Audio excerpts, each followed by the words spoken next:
ಸುಮಾರು ವರ್ಷಗಳಿಂದ ಈ ಒಂದು ಜಾತ್ರೆಯ ವಿಶೇಷತೆಯನ್ನ ನಮ್ಮ ಆಲೂರು ಶ್ರೀರಣ ವೃತ್ತಗಳಲ್ಲೂ ಸಹ ಈ ಕಾರ್ಯಕ್ರಮ ಇದೇ ರೀತಿ ನಡೀತಾ ಇದೆ. ಬಹುಶಃ ಏನು ಇವತ್ತು ದಿನ ನಮ್ಮ ಜನಪ್ರಿಯ ಶಾಸಕರಾದಂತ ಸಮೃದ್ಧಿ ಮಂಜಣ್ಣವರೇ, ನಮ್ಮ ಅಧ್ಯಕ್ಷರಾದಂತ ಕಾರಣಿ ನಾಗರಾಜನವರೇ, ವೆಂಕಟರಾಮಯ್ಯನವರೇ, ನಮ್ಮ ಜಗದೀಶರೇ, ನಮ್ಮ ಚಿನ್ನಣ್ಣವರೇ, ಅದೇ ರೀತಿ ನಮ್ಮ ಮುನ್ಷಾಂಗೌಡ್ರೆ, ಮುಖ್ಯವಾಗಿ ಈ ಒಂದು ಕಾರ್ಯಕ್ರಮವನ್ನ ನಡೆಸಿಕೊಡ್ತಾ ಇರ್ತಕ್ಕಂಥ ಇಲ್ಲಿ ನಮ್ಮ ಸತ್ಯಣ್ಣ ಹಾಗೂ ನಮ್ಮ ಮುಷ್ಟೂರು ಗ್ರಾಮದ ನಮ್ಮ ಹಿರಿಯರ ನಾಗಣ್ಣ ಈ ಒಂದು ನೇತೃತ್ವದಲ್ಲಿ ಮುಂದಿನ ದಿನಗಳಲ್ಲಿ ಒಂದು ಒಳ್ಳೆಯ ರೀತಿಯಲ್ಲಿ ಜನರಿಗೆ ದೇವರ ಆಶೀರ್ವಾದ ನೀಡಲಿ, ಒಳ್ಳೆಯ ಬೆಳೆ ಆಗಲಿ. ಮುಂದಿನ ದಿನಗಳಲ್ಲಿ ಏನು ಈ ಸುತ್ತಮುತ್ತಲ ನಮ್ಮ ಸತ್ಯನ ಹೇಳ್ತೀನಿ, ಟಮಾಟೋ ಹಳ್ಳಿ ಬಿಟ್ಬಿಟ್ಟು ಪೂರ್ತ ರಾಜಕೀಯಕ್ಕೆ ಇದ್ದೋಗಪ್ಪ, ಸುಮ್ಮನೆ ಇನ್ನು ಯಾಕೆ ಅಂತ ನಾನು ಈ ಸಂದರ್ಭದಲ್ಲಿ ಹೇಳ್ತಾ ಇದ್ದೇನೆ. ಬಹುಶಃ ಇನ್ನು ನಮ್ಮ ನಾಯಕರೆಲ್ಲರೂ ಕೆಲವರೆಲ್ಲ ಬರಬೇಕಾಗಿತ್ತು, ಕಾರಣದಿಂದ ಅವರೆಲ್ಲ ಬಂದಿಲ್ಲ. ಅದೇ ರೀತಿ ಏನು ಇವತ್ತು ದಿನ ಏನು ನಮ್ಮ ಸತ್ಯನ ಹೇಳ್ತಾ ಇದ್ರು, ನಮ್ಮ ಶಾಸಕರು ಮೊದಲು ಏನ್ ಮಾತು ಕೊಟ್ಟಿದ್ರು, ಬಹುಶಃ ಲಾಸ್ಟ್ ಟೈಮ್ ಚುನಾವಣೆ ಇತ್ತು, ಚುನಾವಣೆಯಲ್ಲಿ ಒಂದು 500-600 ಬಸ್ ಕಳಿಸಿದ್ರು. ಈ ಸಲ ಸುಮಾರು ಒಂದು 700-750 ಬಸ್ ಕಳಿಸಿರ್ತಕ್ಕಂಥ ಒಂದು ಘನತೆ ಯಾಕಪ್ಪ ಅಂತಂದ್ರೆ ರಾಜಕೀಯ ಇದ್ದಾಗ ಮಾಡುವಂತ ನಾಯಕರು ಸುಮಾರು ಜನ ಇರ್ತಾರೆ.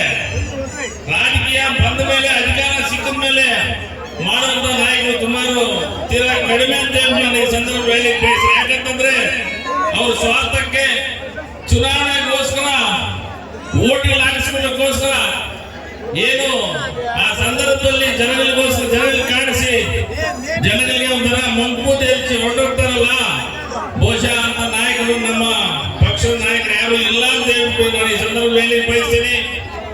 ಅದೇ ರೀತಿ ತಾವೆಲ್ಲರೂ ಏನು ಕಳೆದ ಚುನಾವಣೆಯಲ್ಲಿ ಆಶೀರ್ವಾದ ಮಾಡಿದ್ದೀರಿ, ಅದರ ಪ್ರತಿಫಲ ಮುಂದಿನ ದಿನಗಳಲ್ಲಿ ಕೇವಲ 6-7 ತಿಂಗಳಾಗಿದೆ ಅಷ್ಟೇ. ನಮ್ಮ ಶಾಸಕರು ಇನ್ನೊಂದು ಹೇಳ್ತೀನಿ, ನಮ್ಮ ಸರ್ಕಾರ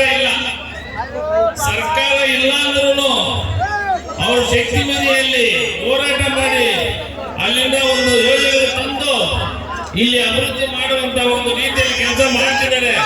ಬಹುಶಃ ನಮ್ಮ ಸರ್ಕಾರ ಏನಾದ್ರು ಇದ್ದಿದ್ರೆ 5 ವರ್ಷದಲ್ಲಿ ಆಗುವಂತ ಕೆಲಸಗಳು 20 ವರ್ಷ ಆಗುವಷ್ಟೊಂದು ಕೆಲಸಗಳು ನಡೀತಿತ್ತು ಅಂತ ಹೇಳ್ತಾರೆ. ಈ ಸಂದರ್ಭದಲ್ಲಿ ತಮ್ಮ ಮುಂದೆ ಹೇಳಿ ಬಯಸ್ತೀನಿ.